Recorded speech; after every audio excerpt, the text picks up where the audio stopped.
love now and Did you fall in love last night? Love was stronger than anything you can For the love. And I love you more than anything. There's love. From the New York Times, I'm Anna Martin. This is Modern Love. So last week, I talked to a woman who was so tired of doing that awkward dance at the end of a date. Should I pay? Should you pay? Should I pretend I want to pay? Should we split it? She was so sick of that she asked a guy who she barely knew to open a joint bank account. That was a very unusual solution to a common problem. Money is so hard to talk about in relationships. Figuring out what to spend on, what to save for, who's in charge of making what decisions, it's tricky stuff. Recently, I asked you to tell me how money issues are showing up in your relationships. You sent us your stories. Thanks for that. And today, we have someone here to help. You might know Ramit Sethi from his Netflix show, How to Get Rich, or his podcast, Money for Couples. Ramit has a lot of practical advice for couples about how to be smart with money. But even before that, he has to get them talking about money without fighting or crying or shutting down. And he does that by figuring out what money means to them emotionally. So today, Ramit Sethi on how to have a money conversation that actually feels good. He answers your questions and talks about what it takes to live a rich life, whatever rich means to you. Ramit Sethi, welcome to Modern Love. Thanks for having me. Ramit, here is, I'm sure I'm not the first person to make this joke, the $1 million question. Why is money so hard to talk about with the people we love? Well, if you think about how we treat money, especially in America, it's actually no surprise. Parents rarely talk about it to their kids. The only phrase that they typically use ever is, "We can't afford it." And as you grow up, where do you learn about money? From movies, from TV shows, maybe? It's like we create this tapestry and we put this story and that uncle and that aunt, etc. But we rarely have a structured understanding about money. And then just think about the terms that we hear around us. 401k? I can't think of a more confusing term that's a turnoff. When someone said Roth IRA, I'm like, who's Roth? Yeah, exactly. Totally. So imagine this. You go to be 25, 35, 40, whatever the number is, and maybe you get into some kind of relationship. You yourself rarely have a point of view on money. Like most of us have a point of view on food. We know what type of food we like or what type of food makes us feel good. We don't have the point of view on money, though. Then you partner up with somebody who equally does not have a point of view, and suddenly we don't even know what we're actually talking about. It is a very difficult way to go through life, almost like you're wearing smudged glasses. So everything you look at is a little confusing, maybe a little tinged with scarcity. Yeah. And that is why so many people I talk to who end up eventually maybe making more than they ever thought, they still feel behind with money. Why? Because it's not about the numbers. It is about the way that you feel when it comes to money. And then you, let's say you get into a relationship, get married, start building a future with someone who has their own smudged glasses on, and this creates even more of a problem? Yeah, because you're usually not speaking about the money itself. So one of the most typical disagreements that I will see when I speak to couples on my podcast is one person disagrees with how much the other spends at Target. For whatever reason, it's always Target. It is I'm like, please, can we not do this again? And, if I can just be very honest with you, please. Your rich life has got to be bigger than Target. Your rich life has got to be bigger than buying a freaking Tide detergent and other commodities. And I like Target, but it's got to be more than that. Okay, the other disagreement is, why does my partner go to the gas station and buy energy drinks every day? This is outrageous. And, I recall this Instagram DM I got from somebody based in New York who said, Ramit, can you speak to my husband because he wastes money. Every day he buys an iced tea. Why is there such a disagreement about the iced tea? It is not about the iced tea. It is two different people looking at it two different ways. One person saying, hey, I earn a lot of money. I work hard. I'm going to get an iced tea. It's a nice little break in the middle of the day. The other saying, when I grew up, we did not get iced tea. We made it at home. And those different visions of money The couples rarely go into that level of detail. How did I grow up? How do I see money? What is our vision together? Instead, they spend 35 years arguing about iced tea. I mean, in this instance, how did you work through, or how did you suggest this woman work through this tea issue? Well, first of all, she stopped responding to me, so I didn't have a chance to help her. But that's typical. Look, I help who I can, all right? But this is a very common dynamic on my podcast, and two partners will disagree over everything from eating out to paying for their kids' college education. There's a scale, there's a scope, yeah. Yeah, but the principle is the same. And I'll tell you that the most common problem when it comes to money in relationships is the lack of a shared rich life vision. Let's take a step back just for folks who aren't familiar with this concept. You speak about it a lot. What is a rich life? A rich life can be traveling 2 months a year. A rich life can be buying a beautiful cashmere coat. A rich life can be taking your kids to school every morning. So your rich life is yours, and my rich life is mine. And they are going to be completely different. Very rarely do we elevate ourselves and ask the big questions. Hey, what is all this for? What kind of life are we building together? And that could be tangible. Sometimes, like when I was a kid, we could not afford to buy appetizers. We never did. Like it was just like a taboo part of the menu in the once every 6 weeks that we ate out, right? And so part of my rich life in my early 20s was to be able to order appetizers. Now, when it comes to you and or your partner, these are the kind of questions that I really want you to start by asking. What is our rich life? And they could be inexpensive. They could be quite luxurious. But we start with the vision and then we use the money to try to get there. I love this, and it's like I want to return to this example of the tea because it does feel so, universal. We all have a tea in our life, right? The person who's buying tea, or maybe we're the person buying tea. So how would we apply the concept of a rich life to addressing that conflict? Okay. First, I want to suggest a principle called the D to C principle. And this stands for disparagement to curiosity. Instead of saying, why do you do that? That's such a waste of money. Saying like, hey, can you tell me about that? I notice you love it every day. And I just love to know, like, where do you go when you buy it? What do you feel? What does it mean to you? And you might be so surprised that there are so many things to learn about your partner, even after 25 years of marriage, by going to this level of curiosity. We have never been genuinely asked out of curiosity, not judgment, about our money. Whenever someone asks us about money, they're about to judge us. Whoa. Oh, how much did that handbag cost? Oh, why did you get that car? And we know we're going to get judged, so we start to shrink. But what we're doing is recalibrating. When I ask somebody, hey, it turns out you love to travel 6 months a year, I go, that sounds awesome. Where do you go? How do you stay in shape? What kind of food do you eat? And I am genuinely curious, and that's why people open up. Let me ask you this, would the goal be to get this person to stop spending money on the tea? Or what's the goal of this kind of conversation? Maybe it turns out you actually cannot afford it.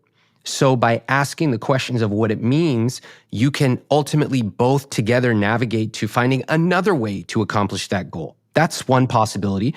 Another possibility is that you have more money than iced tea will ever affect. And so it actually is about connecting on a deeper, more emotional level, and then going and looking at the numbers and realizing like we could buy 10 iced tea a day and it will affect us 0. Y'all should go get iced tea together. How sweet would that be? Beautiful. Hearing you speak about money, you're so energized by it. You speak its language. You're so fluent in it. Can you share, experiences, memories that you have growing up that shaped your relationship to money? Maybe watching your parents, maybe something else.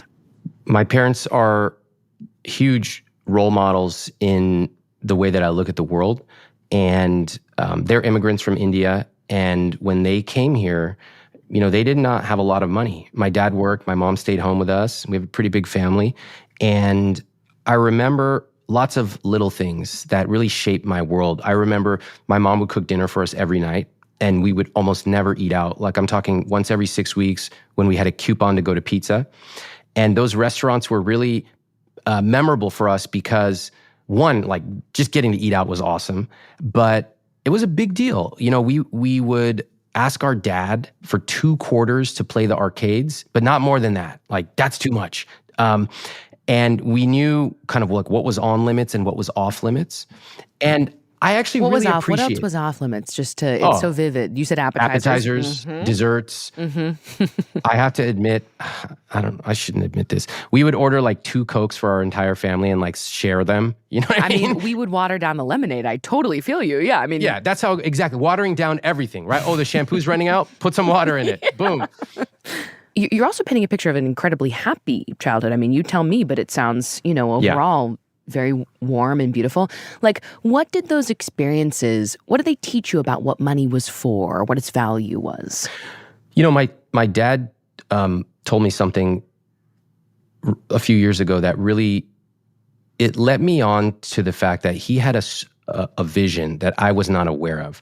So we're talking about a house, and he said, one day when you buy a house, don't get too big of a house. And I said, why? I just thought like we didn't have that big of a house because we couldn't afford it. That's the reason. And he goes, yes, okay, we bought what we could. But if you have too big of a house, kids go into their own corner and they don't congregate. But if you have a small house, everybody gets together, and that's how you build a family. Whoa. And I thought to myself, like, wow, my dad did the most advanced possible thing you can do, which is turn a weakness into a strength. And the fact that we couldn't buy some mansion, like we didn't care, we're just kids. But actually we ended up spending a ton of time together, and I'm still very close to my siblings and my parents. And so that is a rich life. Notice that it's not an abundance of money. It's actually working with what you got, but having a beautiful vision, which my dad only kind of recently let me into. When you met your wife, Cassandra, I'm curious where you were in terms of your relationship to money. And really, actually, I think the more interesting question is, do you remember the first time money came up with Cassandra early on in your relationship? Oh, this is a great question. Well, I met her in New York. We were both living in New York, and I met her at a barbecue, and I remember it vividly because she had a huge smile, like a unusually beautiful, big smile. Aww. I love just how vibrant and positive she was. And it's funny because on our first date, we went to the East Village and we went to this Mexican cocktail bar, and I accidentally spilled an entire glass of water on her, like a whole glass. And I still remember her reaction. She just laughed. And I was like, oh my God, like that kind of positivity, that was so attractive, so appealing. And so, we began dating seriously. And I think probably money came up the first couple of times, like when we took a trip, which is actually quite common for couples, like that's the first time you really talk about money. And so there's that. But I think when it became like really serious, when we substantively talked about money was when we got engaged and we started discussing a prenup. And that really changed everything. Bring me into that. So I don't know anyone growing up who had a prenup. Me neither. And I thought it was cultural, but it was also probably socioeconomic. I just didn't know people who were wealthy. And, as you grow in business, folks, and there's a lot of tacit knowledge that's passed down. And so it's like, hey, what is a prenup? Well, most of us, when we think about a prenup, we think it's some rich asshole who's trying to screw over their partner. They're driving outside of a limousine, they throw some papers out, they say, sign this shit. I'm like, that's not that's actually just a Richie Rich episode. That's not like a prenup.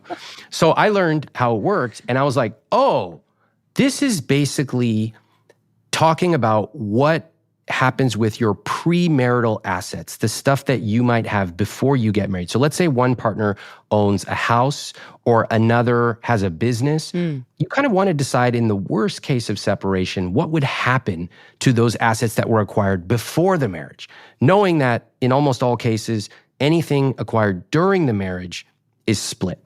So I remember we sat down, and I'm like, my hands are freaking shaking. And I said to her, I have something that's really important to me. I've built up this business and this portfolio, and it's important for me that we discuss a prenup. And why were you nervous? What were you nervous that she would perceive that as?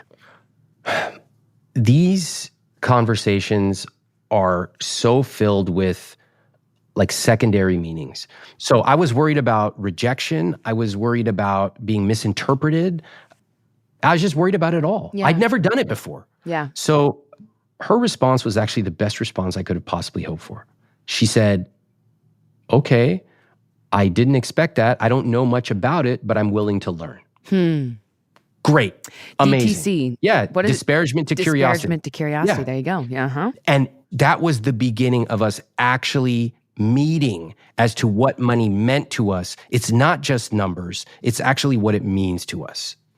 For people who are avoiding these types of conversations or frankly are scared to have them because I think that's a legitimate emotion, like what would you say to give them courage? I'm actually going to tell them exactly what to say. And I will call this is from my book called Your First Positive Money Conversation. And I use that term on purpose because most of us actually have never had a positive money conversation. We've only berated or judged or had that happen to us. So in a positive money conversation, you go to your partner and you say, hey, I actually want to talk to you more about money and I want to feel good about it. I want us to feel connected. So that's part one of the conversation. Just tell them why it's going to be awesome. That's it. Then next you say, you know, right now, when I think about money, I feel scared, I feel in the dark, and I feel behind. How about you? Now notice what you're doing. You're leading with vulnerability, and then you're tossing them the ball. This is not a monologue. You want them involved. And if they don't have an answer, that's okay. You don't have to push it, but you're giving them an opportunity. Third, you say, you know, when it comes to money, I want to feel competent, I want to feel calm, and I want to feel connected. How about you? And then the fourth point is just, when should we talk about money next? That's it. Give each other a big old kiss and call it a day. We don't need to get into your freaking asset allocation on meeting one. All you got to do is give each other a hug and feel good. That's it. We'll be right back.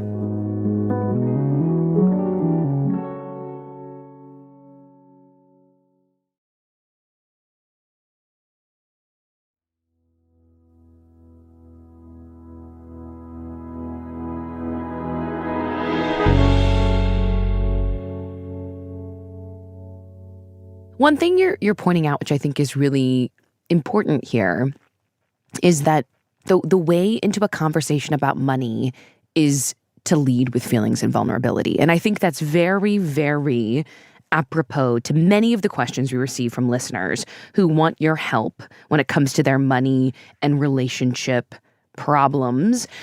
Here is our first advice seeker. This one is from a woman named Michelle. Okay, so you asked about finances, and this argument literally happened last week. I have been talking about opening a Roth IRA for my partner because I had done one over a year ago. So this last week, I wanted to set one up for him, and it turned into an argument because he said I'm treating him like a baby and that this was something he can do. So I explained that I had brought this up a couple times and he never once tried to do it on his own. And I don't understand what the problem is because this is bettering our future or even his future if we ever split up because we aren't married. So it would be his money. But anyway, it's just been very frustrating. And now it's like, it's been a week. Do I bring it up again? Do I just leave it alone? What do you think about that? Very common. And I am so glad that we get to talk about this because there are layers here. The most common response people will often have is like, well, you just got to show them the numbers and show them the math and blah, blah, blah. Math is not going to solve an emotional problem. I wish I could go back in time and tell 22-year-old Ramit Sethi that. I wish I could hear that myself, but that will not move the needle. I can also hear some really interesting context from Michelle. Michelle says, a year ago, I opened my Roth IRA, and now I'm telling him, why don't you open your Roth and it'll be good for us, et cetera. But if we are really candid, if I had come to Michelle 3 years ago and said, Michelle, why don't you open up a Roth IRA? You know what she would have said? Nah, I don't know. It's fine. Get whatever. off my Leave me back. alone. Yeah. Well, maybe. I don't know, Yeah. Michelle.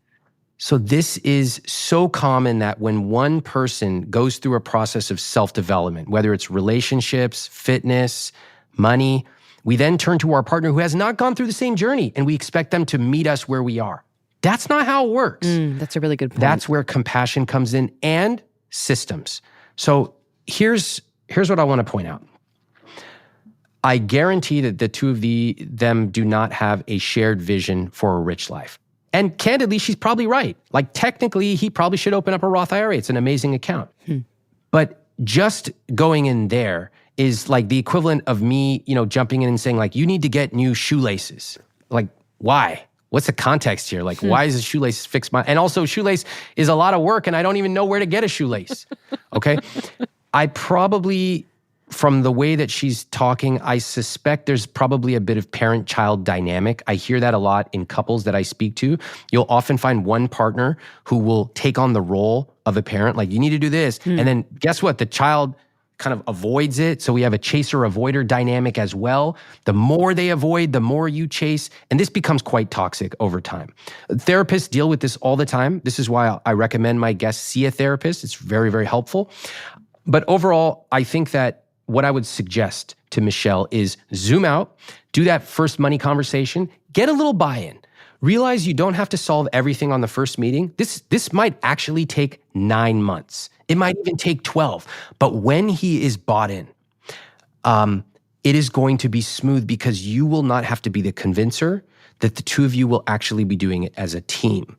And so start there, start with the vision, ask what is our rich life? What do we see our life being? How does money fit in? Maybe we should read a book together and learn how this works. Can I do chapter 1? You do chapter 2? And then work your way towards a Roth IRA and more. I guess my sort of final question on this is like, how involved is too involved in a partner's finances? Excellent question. For somebody like Michelle, one thing that I want to encourage her to do is to set your expectations. What do you expect from a partner? For example, if I'm dating, I might say, look, I expect that any partner that I'm dating saves and invests at least 10%. That's just important to me. That's a value thing to me. And for Michelle, it might be, I expect that a partner that I'm dating is investing X amount for their retirement. And you're not telling them you're bad or you need to do this, but like, this is what I expect from a partner of mine. What do you think about that? It's interesting. It's like a first step for Michelle here is introspection for herself. And then you laid out a good roadmap of a compassionate, sort of curious and long-term discussion that she and her partner can start having about sort of what does the future look like for us, Roth IRA included or Roth IRA not included. Yeah, the question is really not about a Roth IRA. The goal is to live a rich life together. Michelle, hope that was helpful, and certainly I think it was. Let's go now. You're speaking about dating and money, which is something I'm personally interested in. So let's play this next one. This one is from Elle. Hey, Modern Love. I have been dating someone very seriously for the past 2 years, and we are both in our 60s. Ever since day one, because I'm very independent and I can afford my own way, I've always paid for myself. It would be so nice if one night when we're out to dinner, he picked up the check, but he absolutely never does. He has recently gone through a terrible divorce. It was like War of the Roses because they were both very wealthy. And I feel like he has some PTSD maybe, where he does not want to spend money on another female. I would love some advice on how I can bring this up to him, or do I just continue paying half? Wow. A lot there. I mean, I wonder, we did this earlier. I wonder if you could like script almost a way for Elle to bring it up or another way into this conversation. Yeah. Well, first off, Elle sounds lovely. And this sounds like a very reasonable request. I didn't hear anything unreasonable from that. She said, we split it. I would like for him to pick up the check occasionally. That seems exceedingly reasonable to me. how to bring it up, particularly with his divorce, can be a little tricky. So what I might say is for ease of use, let's just call him John. So, John, I just wanted to let you know that I love spending time with you. And one of my highlights is when we go out to eat every weekend. And I just wanted to have a conversation with you about a topic that might seem uncomfortable, money. And I know until now we have split, and that is perfectly fine with me. As you know, I'm independent. I'm happy to do it. But it's also important to me that as we go through life more, as we become closer, that we think about what a partnership looks like, a team. And if I can just be really honest, once in a while, it would be nice if you picked up the check. How do you think about that? How does that strike you? So let's pause right there. A couple of things that may not be the perfect conversation, but you can adapt it for your needs, Elle. A couple of things I want to highlight that I did there for everybody listening. One is I always start with an appreciation. This is a little tip that I learned from my own therapist. Start with an appreciation. Hey, I love being able to talk to you about money. 2, acknowledge that you want to talk about something that might be a little uncomfortable and give them an out. Give them an out. Say, hey, if this doesn't feel like the right time to talk, let me know. We'll talk about it in a few days. No problem.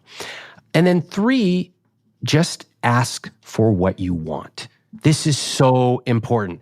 I find this to be a very, I talked to couples who've been married 22 years, and they're dancing around it, walking on eggshells. I go, have you ever asked them what you want? And they go, not that directly. I go, not directly at all. Why don't you ask right now? And they do for the first time in 20 years. That's incredible. There is so much power in, number 1, being rooted in yourself and saying, look, it's okay for me to want this. They don't have to give it to me, but at least I can ask.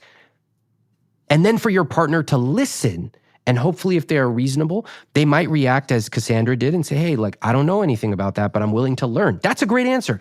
Or they might say, you know what? I never thought about it like that. Would you mind if I think about it a bit more? But I love you. Of course, I would love to pick up the tab once in a while. That's another way. Another thing that was later on in this voicemail we couldn't play it all is Elle told us that her boyfriend makes a lot more money than she does, several times more.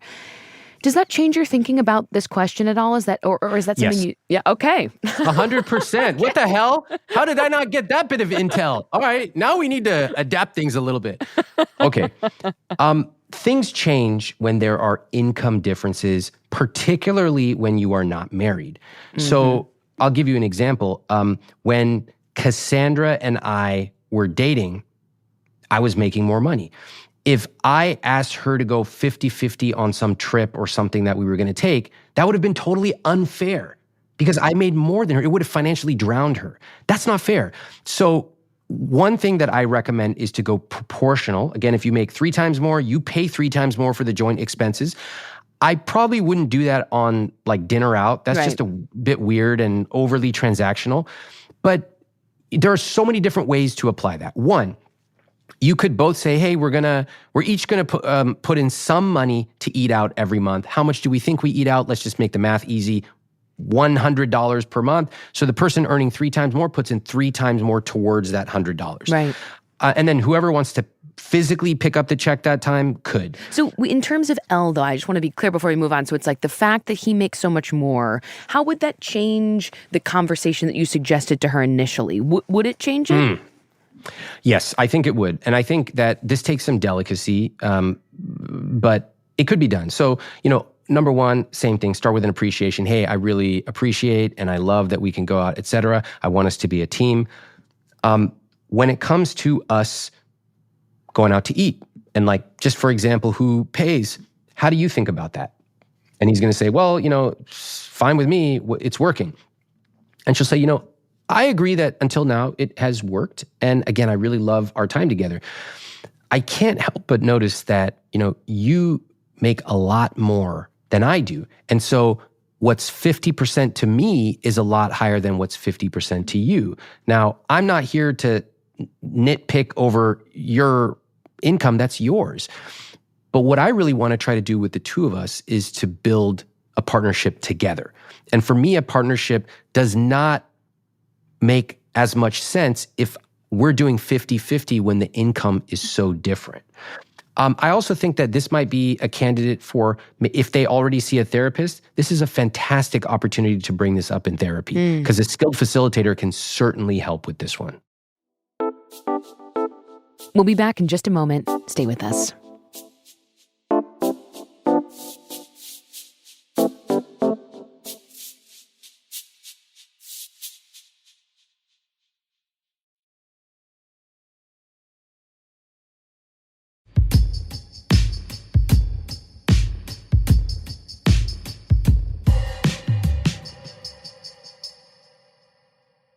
Okay, let's go to our next listener. This is a question to you from Celica.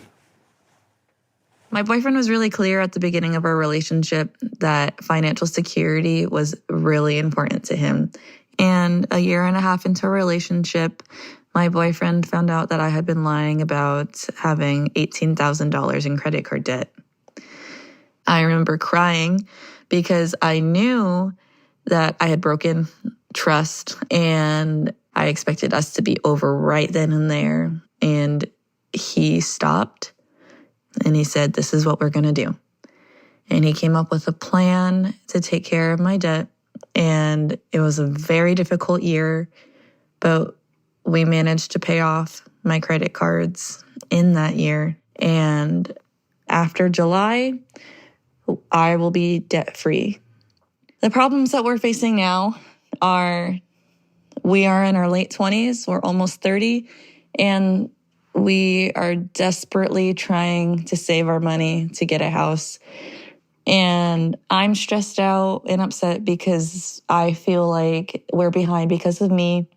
And he does a great job at not putting the blame on me, but I know that he is not where he wanted to be at this point in his life. I feel like there's a lot there, but yeah, I'm curious your immediate reactions to that.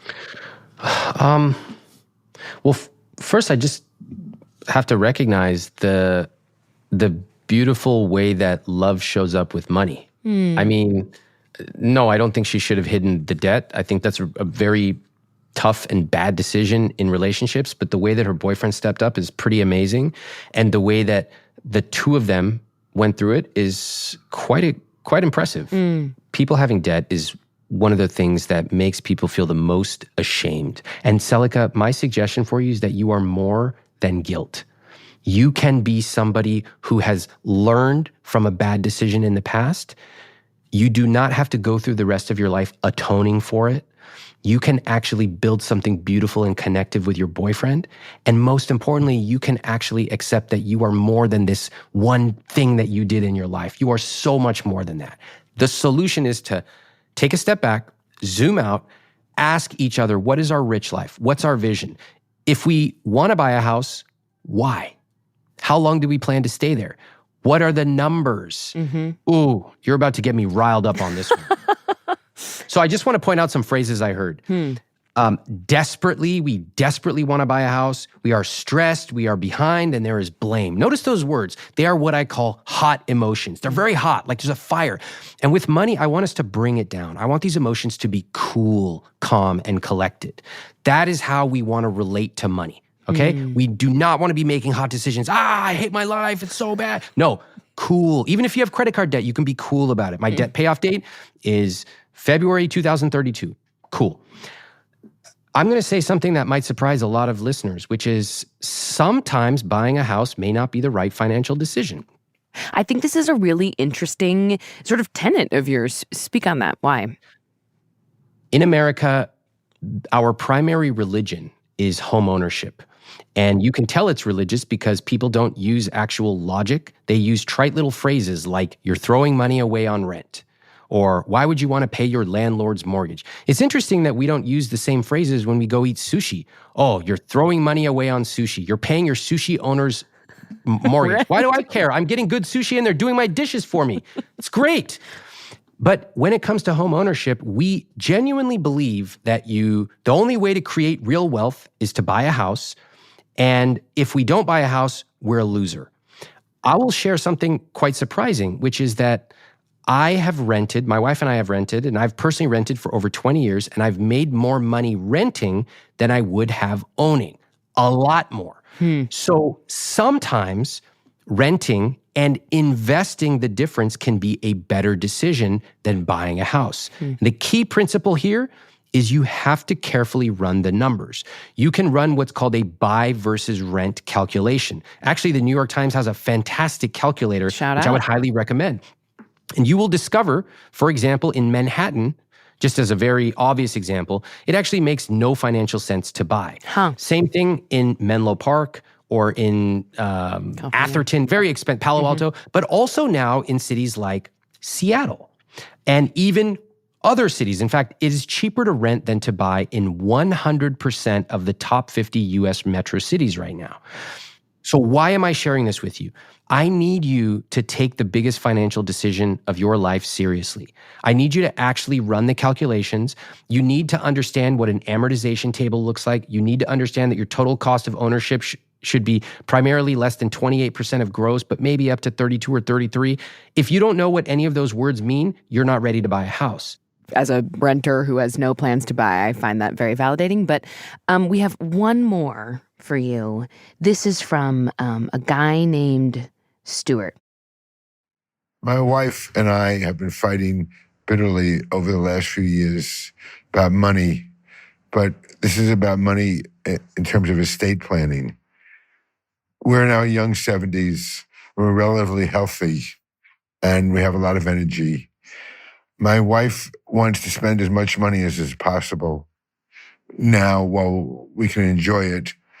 I fear that we might outlive our money, knowing the catastrophically high costs of long-term care. Also, I want to be able to leave as much as possible to our 3 children. I have this fantasy that they're going to be in Paris, uncorking a bottle of champagne, enjoying foie gras, and toasting us. Thank you. What do you think about this? This is not the only voicemail we got of this sort where there is, and I imagine you also get this question a lot, a couple who has these polar opposite approaches to money, the spender versus the saver. What's your input there? It's very common, and I speak to many couples where one has been future-oriented for decades. We need to save, and typically it goes like this. We need to save enough to get a house. We need to save enough to do the basement. We need to save enough to send the kids to school. Now we need to save to send them to college.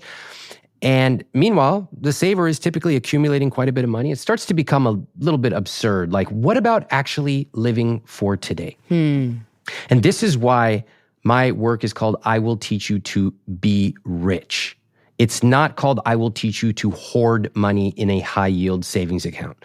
The point of money is not to save it. The point of money is to use it to live a rich life. Part of that involves saving and investing diligently. I agree. But part of it involves building the skill of spending money. And that is something that I would be willing to bet most listeners have not worked on. So there's 3 real skills. The first skill when it comes to money is earning money. That's your career, your job, that kind of thing. Most people, they're decent at it. They think about it a lot. Okay, cool. The next skill is managing your money. That is saving and investing and setting up the right structures and accounts. Yeah, I think some people are pretty good at this. They spend some time on it. The third skill is the skill of spending money meaningfully, and almost nobody does this. Now, to Stuart's question. Yeah. I do agree that you should be planning and know that you're not going to run out of money. But I want to also point out that I also consider it a tragedy to end your life with way too much money, having never built the skill of spending it. And in fact, Stuart says, I have a dream of my 3 kids popping champagne in Paris. Hey, Stuart, why don't you take your kids to Paris? What are you talking about? You want to be looking down from heaven? Take them with you. take them with you and show them what it's like to have spent a lifetime working and saving and now to be able to share this with your loved ones. And while you're there, Stuart, take your wife on a little trip and tell her, babe, I love you. And yes, I know that I want to save money. And sometimes I might be a little bit in the spreadsheets, but that's because I love you. But I'm also listening. And I know that it is our time to experience these things around the world. That is why I brought the kids here. And that's why I'm also spending time, just you and me. That is really quite full circle to me, actually, because we started off with that example of the guy who's buying the teas. And we said one thing that they could do is buy the teas together. And I really like that suggestion. Stuart, take the kids, and why not stop at that? You and your wife go on a wonderful trip to a place that you've wanted to go to. Do that together. Be connected. Stuart, send us a picture. This is the kind of stuff I love, is seeing couples using their money and creating these magical experiences. A rich life is not lived in a spreadsheet. And that is so important for all of us to understand. You know what I will also say, Ramit, before we head to the close, is like the way that you respond to these questions that are deeply vulnerable is incredibly soothing, because you're able to say with real sincerity, like, this is normal, or I've seen this, or yes, here's a plan, here's a script. And the kind of black box that finances, money, and emotions can become, like, I find your approach very calming, which is, and grounded and connected. Thank you. And for you to use the word connected is, to me, the highest praise. So I really appreciate that. Ramit, thank you so much for this conversation, and thank you for your advice to our listeners. I'm sure it will resonate. Thank you.